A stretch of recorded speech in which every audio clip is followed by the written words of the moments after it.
What's up, everybody? This is Bryce from Geekosity, and I'm coming to you with the first installment of the Wayback Reviews.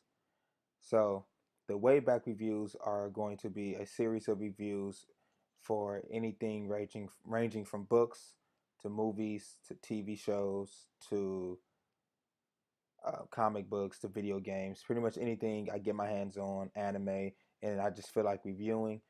I'm calling them the Wayback Reviews because, for the most part, a lot of the things that I'm going to be reviewing are going to be older things um, that are usually roughly a year older.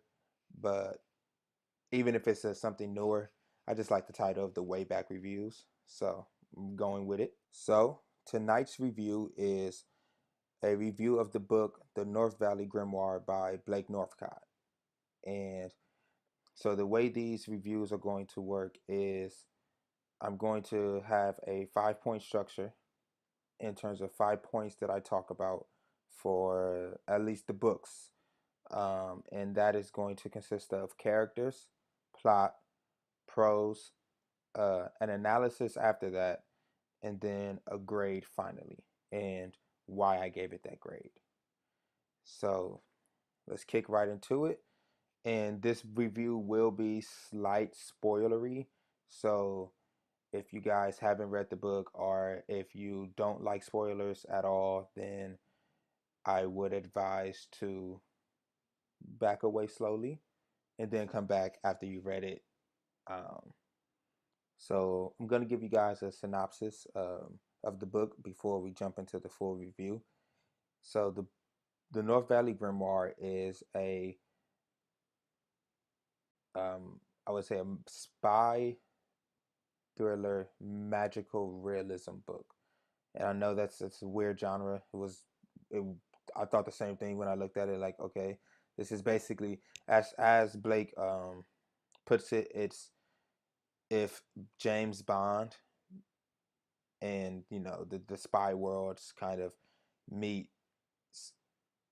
high school meets magic at the same time.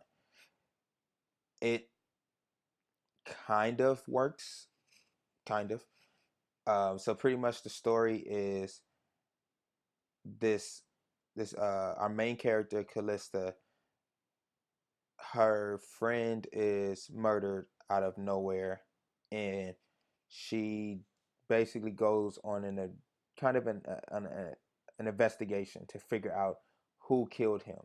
And in the process, she gets tossed into this new reality of magic is real. And she is also now herself a magical person, or as the book considers them, transmorgified, because she has a sigil that was tattooed on her by her friend who was murdered. And it turns out that once you tattoo a sigil on someone, and after some events that take place that are they're talked about in the book, you become transmorgified, which means you can now use magic. But the problem is that that sigil also is a weapon that Callista must figure out how to control, and she also must now also contend with all the dangers that are coming after her, that being in the magical world brings. So now she also has to come from she also has to deal with Agent Malik. And Agent Malik is our second point of view character, and basically he is a agent of the Father Division, which is this world's essentially magical division, where they're just like they're spies. Technically, they're not really spies. They're like the FBI, but for magic. So because they're magical and dealing with magical threats, they are essentially off the books for the most part. Only a few high up people know about them and magic as a whole. And that's pretty much, yeah, that's pretty much the basis of the book without telling the entire story right off the bat. Because like I said, I'll jump into the plot later on. So all right, let's get right into it then. So up first is the characters. So the main character is Callista Scott, and she is a young, I want to say she's 17 at the start of the book, a young 17-year-old girl who goes to this school in, um, I don't even remember what state it is, to be honest with you. I know she goes to the school called Hawthorne Academy, um, in Virginia, I think. Yeah, I think it's in Virginia. And I know you don't even remember what state it is, but yeah. So yeah, our main character is Callista Scott. Um, she's,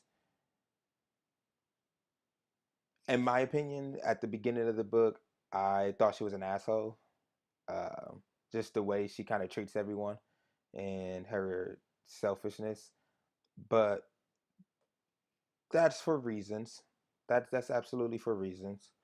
I'll get back to her character in more depth after I give the rest of the cast. So next up, our second POV character is Agent Malik, and he's basically a British agent who works for the Father Division of the book, and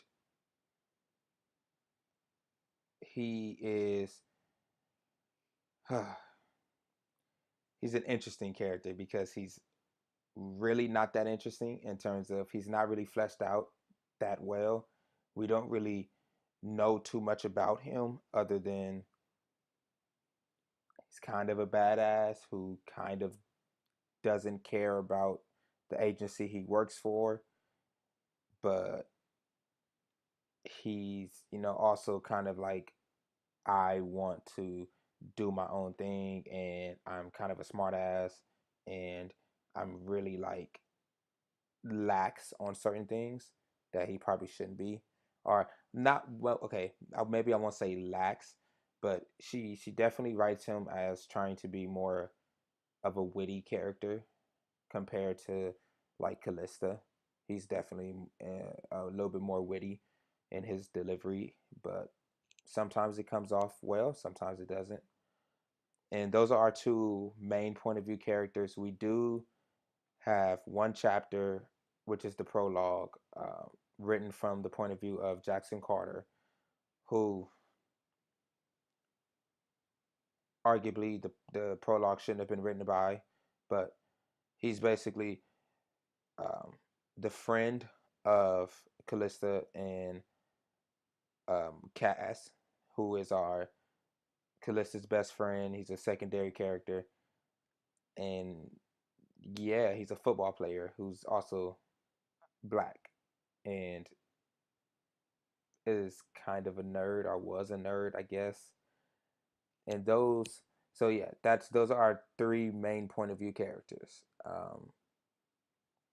We do have, so the rest of our cast includes Cass, as I said before, which is a friend to Callista's best friend, and we have Malik's partner Afra, who is a young girl who also has a basically summoning creature attached to her that she can't control. We have Callista's uncle, who's a very minor secondary character, who is, yeah, he's just her uncle, who's he's a jack of all trades essentially. He's been through a lot of things. Like he's been a private detective. Now he's a home reno like a home a home designer. He's been an event planner, I think. Just random things for some odd reason. Um, we have uh, Callista's mom, who is Julia Scott, and she's one of the plot points in it. We have um, this transfer student named Beckett who comes, and he him and Callista begin to have a build a relationship throughout the book. And then we have just a few other very small secondary characters. I think one of them is named Ashley, if I'm not mistaken. Honestly, I can't remember her name because she's like legitimately useless um, as a character. Well, she has her usefulness in being a red herring, but other than that, yeah, she's pretty useless. And then we have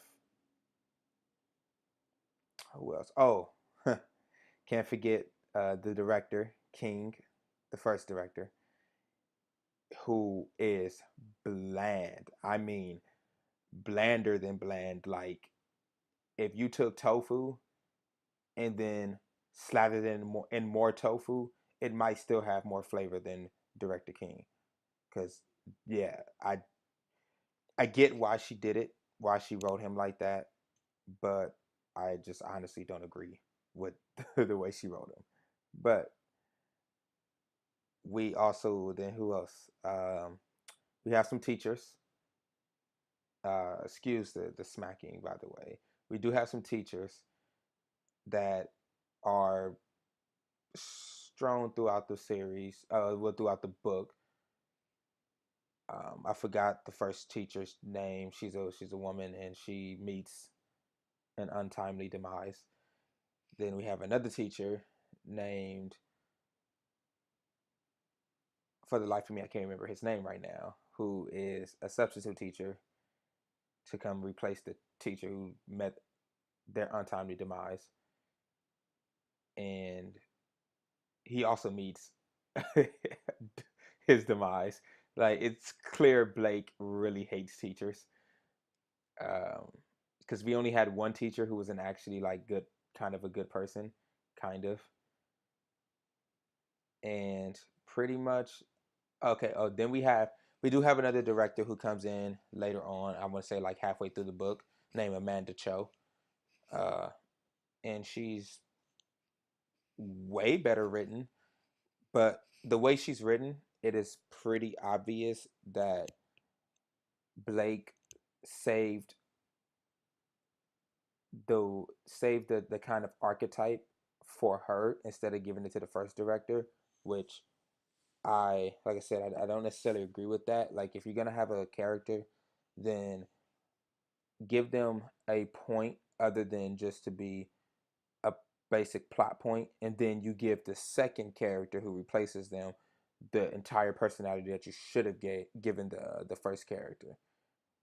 It's just it's a critique on my part, um, and just my opinion, right? So then there's, I think that's pretty much that rounds out the major characters. We yeah, that's pretty much in like no one else important in the series. Oh, okay. Well, there's the elusive Foxcroft who plays a major. Essentially plays a major background role without actually being in the book at all, and he is a plot point. And so, getting back to Callista in terms of her character, wow, this is probably going to end up being a long review, guys.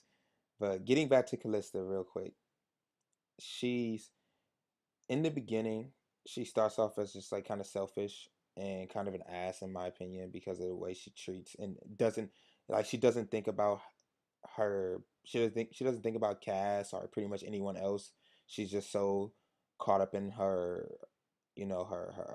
wallowing in her wallowing in her sorrows about her mom being taken away and arrested, that she just kind of, like I said, doesn't really care, doesn't really think about anyone else. And she, as the book goes on, I started to kind of like her. By the end of the book, I never really was just like, oh my gosh, I love Callista. I was just like, I mean, she's cool. Like, none of the cast really jumped out to me as just, oh, I just love this character. Like, I would say if I had to pick a favorite, my favorite would be Agent Malik, just because he really has a zero fucks, excuse the language, zero, you know, F's given attitude. Like, he just truly doesn't care half the time about what he does and says. even though he always is like meticulously has a plan, of course, but he just really doesn't care about, you know, things like not talking crap to his boss when he feels like it, or stuff like that, right? Or not talking crap to Callista when they eventually meet up. Now, yeah, and I mean, I kind of went over, I guess, the other characters, and it's pretty much like I said. A lot of them are like they're fleshed. Everyone's pretty much fleshed except Director King. It's just I didn't find them that interesting, but others may. Like I have seen some people in other reviews and on social media say that they really enjoyed Callista and really like, and then she really spoke to them, and I'm happy for them because that's every character is not going to be for everybody. So like I said, this cast wasn't necessarily for me. I am interested to see what other adventures now that the book is over, in terms of like now that Callista's gotten through the first leg of her character journey. If there's more to her than that, I don't know, but that's pretty much like I'm pretty much looking forward to her, kind of looking forward to the adventures, mostly honestly because I like the story. And before I jump into the plot part of this review, I did absolutely forget one character, and I want to say his name is Willie, but I'm not 100% sure, and I don't remember it, and I don't have the book to look it up right now. But he's basically a character that Callista and Cass have to go to for information. He's just he's the information broker essentially for them, and it's kind of a weird character. He actually might be the most interesting character because he's written interestingly. I know, using the same adjective to describe someone, but it's the easiest way to put it. Like he's actually written well, and he has a personality to him that I kind of liked. And okay, so let's jump into the plot. Now, as I stated in my synopsis, the story is about Callista and finding out that she is transmorgified because of this sigil that Jackson had tattooed onto her. And this sigil, the weapon that comes out of it, every sigil is different. Hers is spiral black tendrils that come out of her, the sigil that's located on her back, and they are very violent, and they will kill, or at least they did kill, up until Callista learned how to control them. And so pretty much there are five major plot beats in this story, right? Five major plot beats that you're like, oh, okay, this needs to get resolved. Like each one of these needs to get resolved. And I'm going to tell them in the order that they arise in the book. So there is the murder of Jackson Carter, which is basically the plot beat that Callista wants to find out what happened to Jackson Carter. There is the plot beat of saving Callista's mom, who was arrested for treason against the United States. And next would be the um, the introduction of the North Valley Killer, and that is Agent Malik's plot beat for a while of he's supposed to be looking for the North Valley Killer, and at the beginning of the story, because of what he did, because also he was supposed to be looking for Jackson Carter. He found Jackson Carter, murdered Jackson Carter at the beginning of the book. Well, Afra did technically. Um, and then there's also the Malik's kind of side plot beat, which is he wants to search for Foxcroft, Nolan Foxcroft, in order to bring him in because not Foxcroft has a huge bounty on his head, and if they can sell him to the highest bidder, him and he was going to give the king a cut, direct the king a cut they would make they would actually no, he was going to sell them to the he was going to give them to the agency, bring them in, and they was going to basically propel both of their careers forward. And then the plot beat that is introduced about halfway through the book is the mole hunt, which is there's a mole inside of the agency. Now, that is 5 different plot beats in one book. Which one is the main plot beat, you ask? I'm asking that same question. Uh, Realistically, it would be Jackson's killer, finding the killer of Jackson Carter, except we already know who Jackson Carter's killer is. Only Callista doesn't know. See, in the very prologue of the book, which is actually on the website, Jackson Carter is killed by this mysterious creature, this mysterious shadow creature that burst into his room after he assumed killed his parents, and after we assumed killed his parents. Here's the problem: the prologue is told from Jackson's. Actually, no, no, no. I'm not gonna get into that. I'm not gonna get into that. So yeah, that's the prologue. Um, Chapter 2 is told from Agent Malik's point of view, and then he proceeds to tell us that he killed Jackson's parents, and then Afra flipped and killed Jackson because she couldn't control her summoning. So yeah, like I said, that plot point, boom, we already got it. All we need is Callista to find out that Afra's the murderer. Okay, well, next is saving Callista's mom. That is where the Grimoire comes in, which is the named after the title. Well, the title is named after the Grimoire.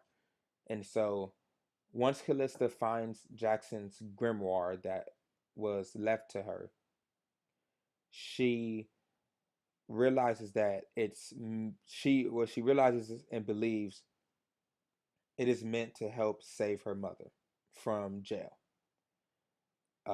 She doesn't know how, thus the mystery of, well, how is this grimoire supposed to? So that kicks off that plot point kicks off part of it kind of kicks off a large part of the first half of the book, which is her finding out more about the grimoire, magic, and Jackson to find out how this book is supposed to save her mother. Now, she it also is her the finding Jackson's killer is also partly her reasoning, but her reason is honestly more geared towards finding out how this book can help save her mother. So now Agent Malik, on the other hand, like I said, he is the second point of view character. His goal for the first half of the book is to find the North Valley killer. Now, Malik, on the other hand, also his second goal is somehow finding out where Foxcroft is. So what he does is goes on a series of just random things. Well, really, not even random things. He does like one thing, one thing in pursuit of this search. The rest of the Malik's um, point of view, like character moments, are really to just give updates to to Director King, while also he the only things that he does in pursuit of this this goal is he's also tasked to go investigate the murder of the teacher that Callista murders once her sigil freaks out, and once Callista finds the grimoire, her sigil she gets interrupted by a teacher for whatever reason. There is absolutely no reason, none, zero reason given why this teacher would try to would pick up a gun and threaten to shoot. If no, she doesn't even threaten. Why she picks up the gun that Callista dropped that was in Jackson's bag with the grimoire in this disc that Callista and Kaz go to the computer lab to find out what's on it. They drop the gun. Stupid. This was clearly for plot reasons. Now the teacher who Callista had a run in at the beginning of the book with picks up the gun, smacks Cass and knocks him out with it, with the butt of it, for no reason.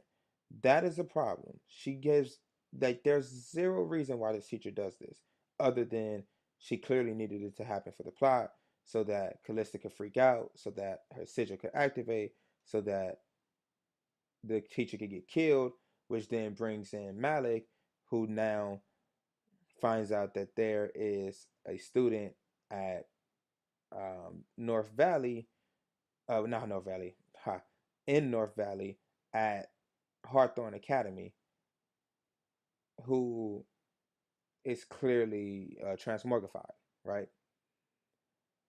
And it's it's a very contrived plot point, just because, like I said, that very plot point was so it was poorly executed because there was zero reason as to why it happened. It wasn't. It was just really there. It was just like, oh, I need this to happen to progress the plot. Therefore, I'm just gonna have it happen.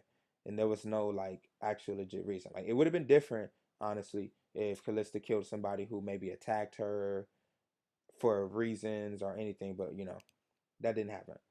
So, fast forwarding to not make this super long. Fast forwarding, pretty much Callista goes through all of this stuff, finds out more about the grimoire, becomes able to read it, starts really learning, but she can't do elemental magic, which is just their version of regular magic, as they call it. They call it elemental magic, but if you, in regular terms, it's literally just regular magic. There's regular magic, elemental magic, and blood magic. She can't do elemental magic, so she resorts to learning how to do blood magic.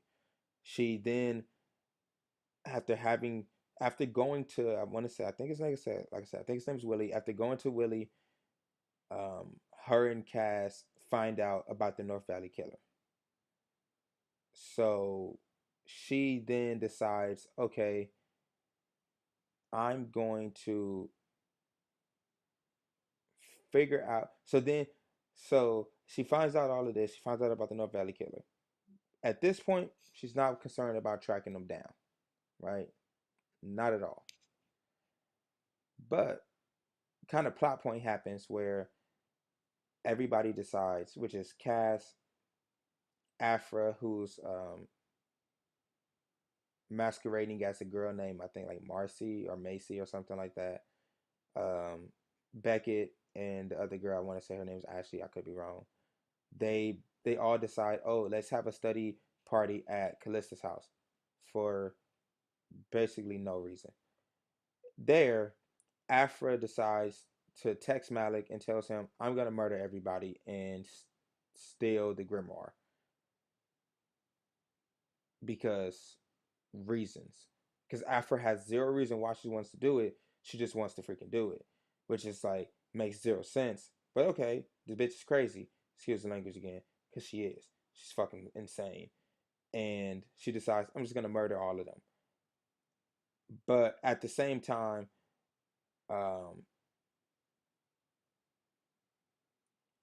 Callista decides at that point she's been trying to figure out who else is transmorgified and who might could be the killer, the North Valley killer, I think, at her school. And so she thinks about it. Well, she decides she draws the sigil on her hand that alerts her to the presence of another magical person. And it activates in class. She doesn't really kind of think about it. She gets back, activates again. She realizes, oh, somebody in this room in my house is transmorgified. She thinks it's Ashley. Once again, this is why I say Ashley is the most use. Yes, she's the most useless character in this book because her entire existence is to be a red herring. It's stupid. And she realizes that it's not Ashley. Okay, it's Macy, and then Macy basically tricks her and tells her like basically like she realizes like Afra is going to murder everybody, so she was about to go stop her, but then something happened that stops Afra. Afra, I guess, is able to control the summoning, at least keep it at bay, and then runs away. Which Callista goes, "Oh, she's you know the person she's the one who's transmogrified, but she doesn't know. She thinks she might be the killer. So then she decides to follow to find out more about Afra. She doesn't know her name's Afra yet, right? She goes, finds out that Afra's living in this house. Nobody's there. Um, she then realizes, oh, somebody picks up the mail from the house, so she can put it. She decides this is super amateur sleuth hour, which is cool. This part is cool. Super amateur sleuth hour. She gets to the she decides put a tracker in the mail, track the mail to the place where the person is picking it up. She does that. Gets to this apartment, goes in, and gets captured by Malik and the director because they were like, "Yeah, dummy, we figured you would do this." And she's like, "Oh crap," right? So there, Malik decides I'm going to murder the director because I don't want to bring her in because I want to use her, being Callista, as bait to lure out Foxcroft because he really wants Foxcroft because he realized if he can bring Foxcroft in, he can close the rift. Now the rift is basically this portal to another dimension that magic is leaking out of. Okay, so at this point now Malik's like, all right, now Callista, go back, live your life, and stop worrying about this magical stuff, and just be a decoy bait, right? Callista's like, of course, no, I'm not gonna do that. So she decides to go look at, get serious about the hunt for the North Valley Killer, cause and after that she ends up meeting, meeting with Cass and ends up meeting with Afra again, and Cass doesn't know. Well, Cass kind of knows that Afra's crazy, but he doesn't really believe it because he's so smitten by her. Because I forgot to mention this, Cass is the gay best friend who you find out isn't gay. Yeah, and so he basically decides. So Afra pulls um, Callista into this magical, like, kind of virtual. Oh, she was kind of like an astral plane world, right? So there, she's able to talk to her because, oh, I forgot to mention, Macy is deaf and mute, and but on the astral plane, she's not. And she basically tells her like, yeah, I'm crazy, and I will murder you, and I will murder Cass, but I'm gonna keep Cass on. I'm gonna stay close to Cass because he is basically my ticket to using you and controlling you, and that's when Callista realizes, oh, you killed Jackson, and she's like, yeah, and she doesn't care, like, yeah, I did. Okay, so what? uh, and it's so that's when so this is, mind you, this is about halfway through the book, maybe like a little bit more than halfway through the book, maybe like 60% through the book. Callista finds out who Jackson's killer is. Like I said, we already knew the entire time. Now she's found out. Okay, then she finds out that uh, so then so fast forwarding again, right? They find Callista. I want to say maybe at this point we're about 80% through the book. Callista finds out who the North Valley Killer is. They get into a scuffle. The North Valley Killer gets arrested. It just so happens to be a student that was on the football team that Jackson also tattooed sigils on. You find out then Jackson tattooed sigils on everyone. We knew that because she kept mentioning it over and over that Jackson tattooed the entire football team. Um, so he tattooed sigils on them.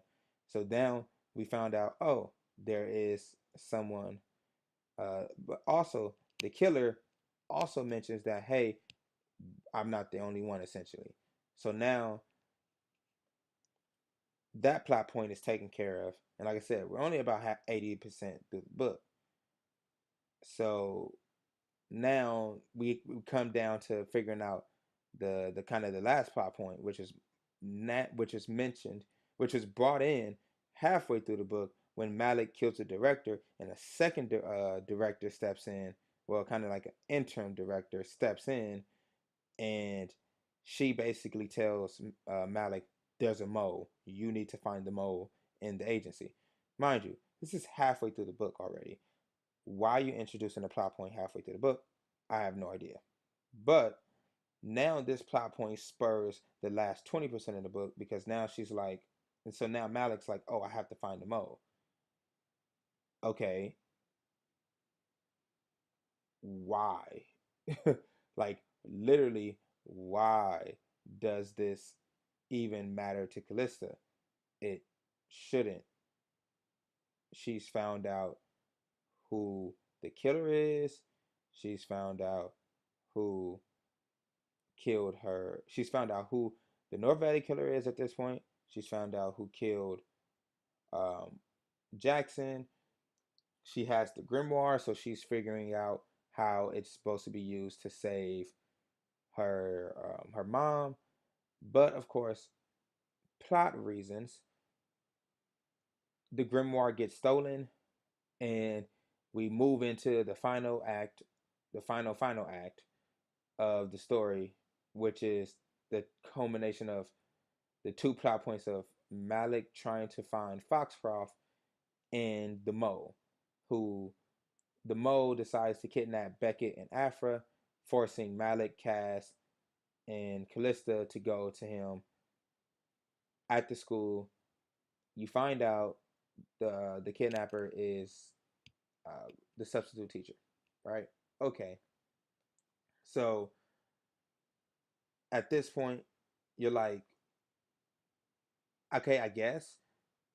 Problem. Here's the problem. We don't really know how the substitute teacher knows that Callista is the one who has the grimoire, right?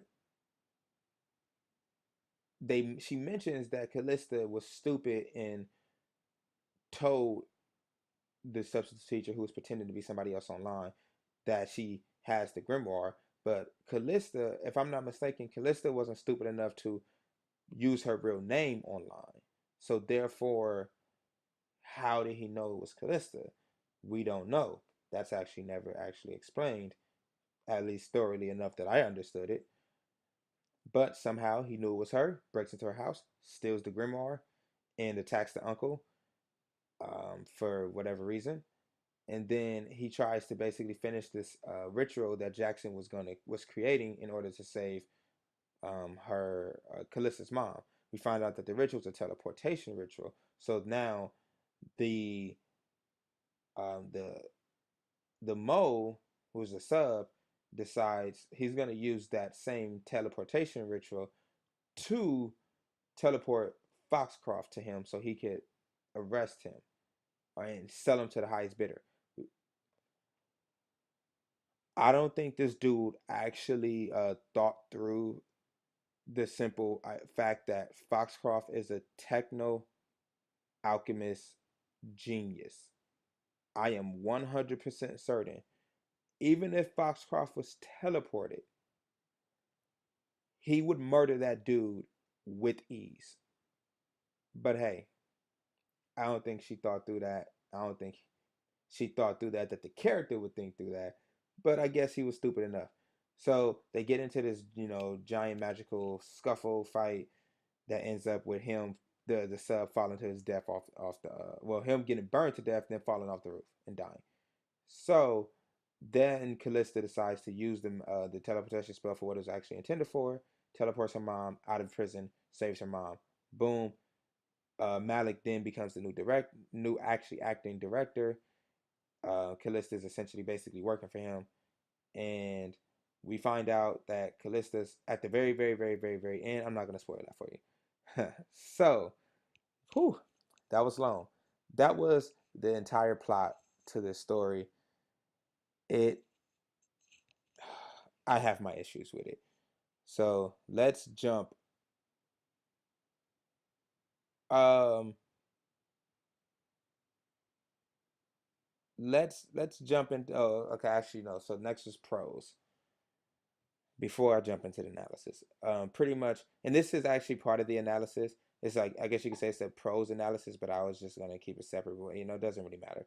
So the pros analysis is pretty much a large part of the reason why I didn't like this, why I liked the book but didn't like the book was the prose.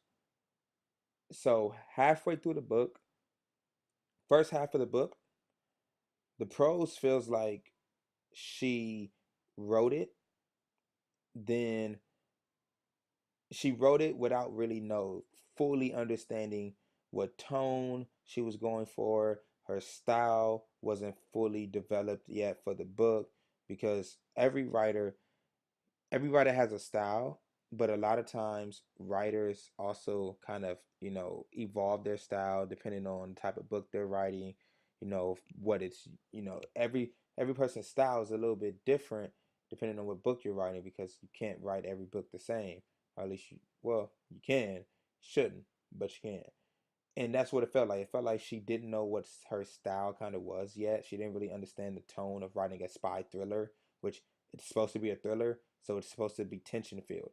That was my problem. A lot of the prose was not tension filled at all. So one of the ways to create tension in prose writing is to make it faster paced. So shorten the paragraphs, shorten the sentences, sometimes make them choppy, you know, but it also comes with understanding how to ebb and flow that tension as well. So sometimes, when you ramp it up to a certain point and then you slowly bring it back down. You have your low points, the points where we're supposed to reflect and think, and then boom, you ramp it back up again to give us that tension moments again. And I just didn't get that throughout the book. It felt like she was ramping it up and trying to ramp it up and then ebbing it in the wrong places. So it just felt awkward. It didn't really feel like it was done meticulously, And a thriller is supposed to feel like it's done meticulously. And the other problems that I had were just kind of nitpicky things on my end, like metaphors, for example. Like she would use a lot of metaphors in that first half of the book that absolutely, without a doubt, did not fit the moment. She did it sometimes in the second half of the book, but less often. But first half of the book, she was writing a lot. She was using a lot of metaphors, a lot of descriptions that didn't match. Like you're setting up this tone, but you're talking about, you know, like you're supposed to she set up this tone, but then of this tension filled moment of when the teacher walks in and she picks up the gun and she smacks Cass and she's pointing it at Callista, and Callista's talking about, and like she's writing it from the viewpoint of Callista's mind, kind of essentially, which is third person close perspective, is pretty close. She and she's talking about like, oh, cocking it like a cowboy, and I'm just like, it's not the type of metaphor you use in this moment. In this moment, you're supposed to honestly cut the metaphors. You're trying to if you're trying to fill this moment with tension, cut the metaphors. Don't overly describe things. Get to the point. Make us feel the heart race. Make us feel, that heart racing that Callista's feeling at the moment. But you don't. We didn't. I didn't. At least I didn't. I didn't feel that as a spy thriller. Like I said, it was supposed to be a thriller. I didn't feel the thriller aspect of the book pretty much at all. And this is coming from somebody. I've read Stephen King books. I can't even count the number of. I mean, I've watched Criminal Minds literally like four times over, the entire series, like four times over. I've watched almost as many cop shows as have been created in the last like 20 years. um, so it's like and then I watch a lot of, I've read a lot of tension filled books, read a lot of things that have tension in it, and it just this didn't connect with me. Just didn't fill me with that at all, right? So that was my biggest. That was one of like some of my biggest issues with the prose. Now, analysis of the book. The character journey for Callista works really well. It's done really well. She's definitely not the same character as she is at the start of the book. By the end of the book, she grows. Does it feel like she has her character? So okay, so with this is where it comes in with my issue with the plot. Okay, so a story is supposed to, when you're having a character journey and a plot journey, they call it the character arc and the plot arc. Those two are supposed to, at least they're supposed to work in tandem. It doesn't happen all the time, but they're supposed to work in tandem so that when the plot hits certain points, your character is supposed to hit certain points. And by the very end, when the plot is reaching its climax, your character is reaching their climax of their character journey. The problem, right? The problem is Callista reaches that point twice in the book because, and this is the problem with the plot. The plot feels very much episodic checklist. So it feels like, oh, I set up this plot point, now I have to check it off. The problem is she checks them off one by one throughout the book. Like I said, she checks off the Jackson Carter killer plot point of Callista finding out who's the killer like 50-60% through the book. Then she checks off, you know, the North Valley Killer checkpoint plot point like 80% through the book. So it's like she doesn't check it off. She doesn't check off the more important plot points in the beginning, but she waits to get to the mole plot point at the end to tie it together of checking off the um the plot point of saving Callista's mom, right? The problem with that is, like I said, it feels very checklisty. It feels like, oh, this is supposed to be checked off here. This is supposed to be checked off here. But the problem with checklisty plot points is that they don't connect. They don't connect, and therefore, when the plot points don't connect, the character journey doesn't connect. Callista reaches her character climax where she figures out how to use elemental magic, figures out how to control her sigil, figures out, that she is a Scrivener and she is a badass and she is better and more than what she gives herself credit for.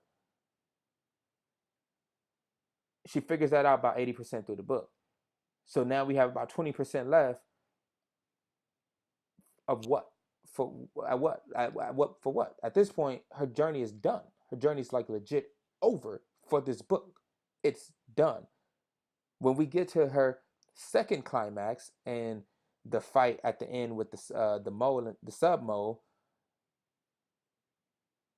at this point she just kind of just she's like, oh, I'm a badass. Oh, I can't use my badass powers that I just figured out how to use. Oh, I have to revert back to using blood magic to get out of this. Why? Like, why would you do that? Why would you put your character in a position in the same book that forces them backward? Like, if you were going to do that, you should have did it in the second book. You should have kept, because there was this whole thing about, once you use blood magic, it starts to become addicting and all of that. And Callista uses it. So now she's kind of become addicted to it, but she's kind of weaning herself off.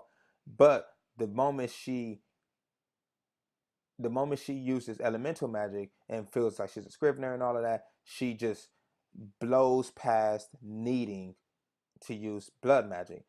And then she brings it right back again at the end of the book. And I'm like, that makes no sense. It makes zero sense. If you're going to place your character in a situation like that, do that in the next installment. You know, elongate that period of her feeling like she's got her stuff together and she's got it all handled. And then in the next book, place her in a situation where she can't use any of the stuff she's learned, and now she has to use blood magic, and then make that a plot point of her, make that part of her character journey of now trying to get, now that she's got all this power, now she's struggling to overcome the side effects of using even more power. Or place it, you know, place her in a situation where her elemental magic isn't strong enough, so now she has to use blood magic to win. Like, you don't do that in the same book. Like, you brought up this plot point with her using blood magic. She didn't flesh it out in the first book. We got her using it one time, like I said, 50% of the way through the book, and then she tells us, "Oh, I'm suffering because I'm kind of suffering because I want to use it, but I'm trying not to use it. But it's like an itch, you know, that you can't scratch under the skin, and you know, that kind of deal." And so she doesn't really do much else with it though at that point. And I'm like, you should have given us at least one more, you know, point where she uses blood magic again, and like, in my opinion, right? So the fight with the North Valley Killer, she should have made Callista use blood magic and only blood magic. Callista should have not been able to use uh, elemental magic. Callista shouldn't even have learned how to control her sigil, but she didn't because of the plot reasons of what she needed to do for the second part. And that's also the problem with the plot. It feels like she contrives the situations to fit what she needed to happen later on. So therefore, well, this can't obviously happen because I need this to happen. It doesn't feel like Callista is pushing the plot forward. It feels like the plot is moving forward because it needs to, and Callista's kind of there at certain points. Certain points she's pushing it forward, other points she's not. She's just kind of being driven by it. So that's kind of my biggest issue with this book is the plot just doesn't feel, it doesn't feel connected to the character journey in the way it should because the plot feels so episodic. And I'm not gonna keep you know, like repeating that. I've said enough about it. Um, I was gonna mention this earlier. Pretty much, this is another issue where it's like this is, in my opinion, this issue of just a bad editor who doesn't clearly understand what they're doing and well enough to edit this book correctly. At the start of the book, she has a prologue from Jackson Carter's point of view, where he's in his room creating this ritual, and then she's then he gets killed. And I get it. The showing him trying to finish the ritual and then not finishing it is somewhat important, except it's not. Here's the problem. If you're going to show that, we have no idea what happened to Jackson's parents. We have no idea actually what even happens to Jackson. 2 chapters later, as in the very second chapter, she switches it to Malik's point of view for the first time, and he sits in a room with the director recounting the events of the murder of Jackson and his parents. It's poor. It's very, very poorly written in terms of it's poorly thought out. If you're going to do that, if you're going to bring in a second character who has ties to what happened in the prologue, then just cut the prologue, switch the second chapter to the first chapter, make it from Malik's point of view. That accomplishes two things. It still gives us the information that we needed from the prologue, which was that Jackson gets murdered. Jackson also has half of a ritual, a crazy, powerful ritual spell that he hasn't completed yet in his room. But it also accomplishes introducing Malik's character in a much more dynamic way. It accomplishes giving us character moment, us being able to see what's happening from Malik's point of view as it's happening. You know, it's the whole adage of the show don't tell. She literally showed us Malik telling us what actually happened. When instead of doing all of that, she could have just showed us through Malik what happened, and it would have been the same. Honestly, would have been more powerful because it would have made more sense since Malik is a main point of view character and Jackson is literally there for the prologue just to die. I mean, his death in the series is very important, but in terms of his POV status, it's not. It was it irked me because it was kind of like my introduction into what I realized I was going to get from this book, which is kind of poor editing. And I don't know if she has an actual editor or not. She doesn't say. Because this is a self-published book, I can't honestly say. She could not. It's up in the air.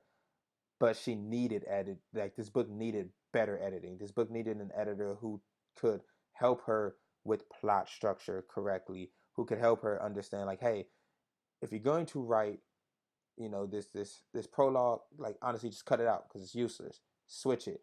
Make Malik more important. Give us more to Malik's character. Like he's witty. That's about it.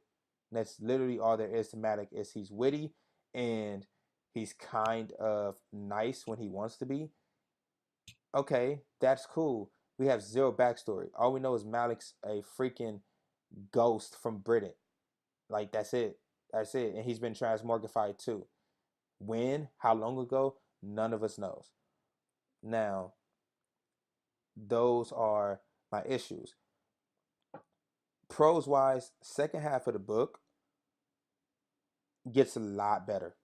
Feels like second half of the book, she understood where her style was going to be, what her tone should have been, um, and she toned down a lot of the out of place metaphors and a lot of out of place like descriptions and descriptors for the scene and the setting and stuff, and it became a better read overall. Like I didn't cringe as much reading the second half of the book as I did the first. And honestly, this also ties back into needing a better editor because, like as a writer myself, and most writers will tell you, up until about that halfway mark, you're trying to learn and understand your style and tone of the book at that right at that halfway mark. But once you get to that like halfway mark, you start to understand it. So now you're writing in it. You're full in the style. You're kind of full. You're better. You're writing the tone a lot better for the second half of the book.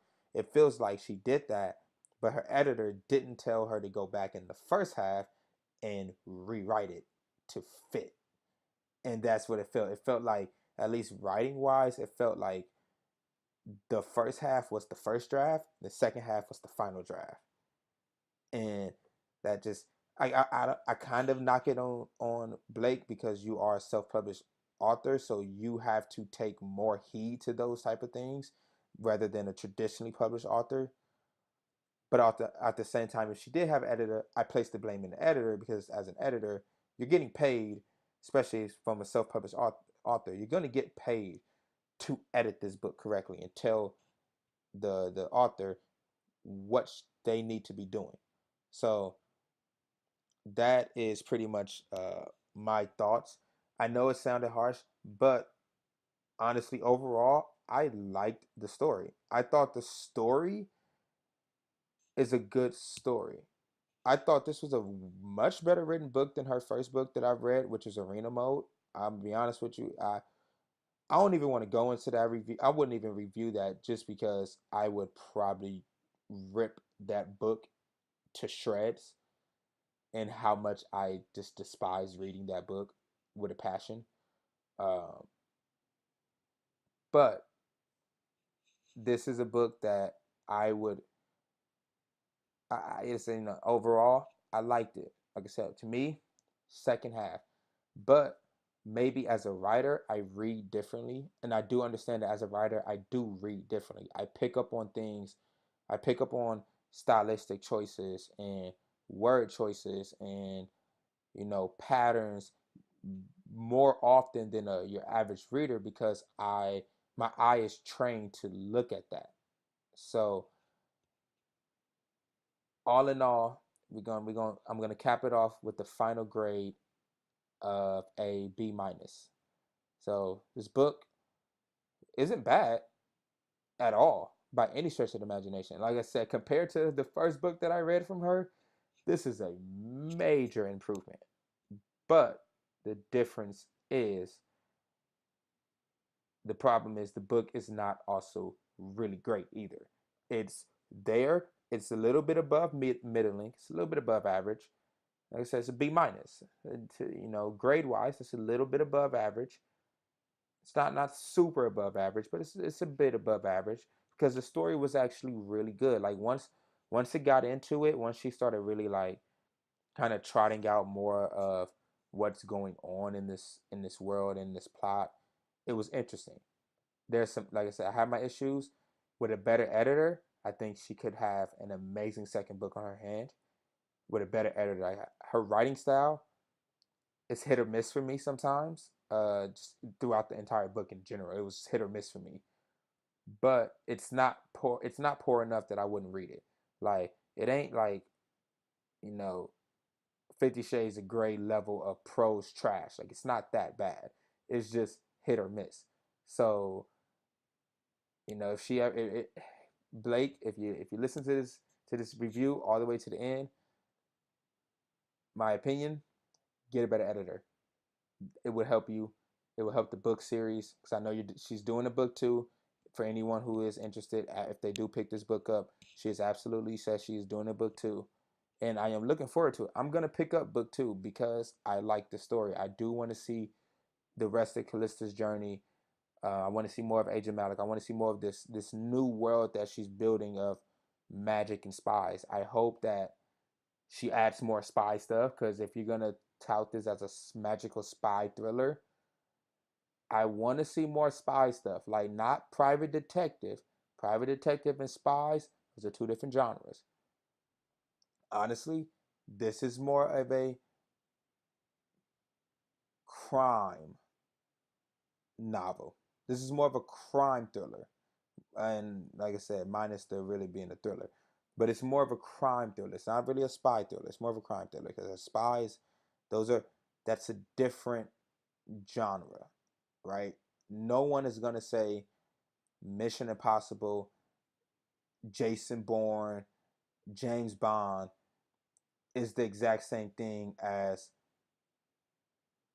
you know Seven or um, you know Criminal Minds, right? No one's gonna say that because they're not. They're absolutely 100% not the same genre. They're very close, but they're not the same. So that was it. That was my review. I know that review is extremely long. Um, Honestly, because it's a book review, I feel like realistically, I can go over with book reviews, but I will be bringing more reviews. Honestly, you know what I'm probably gonna do too. So I am blowing through Game of Thrones.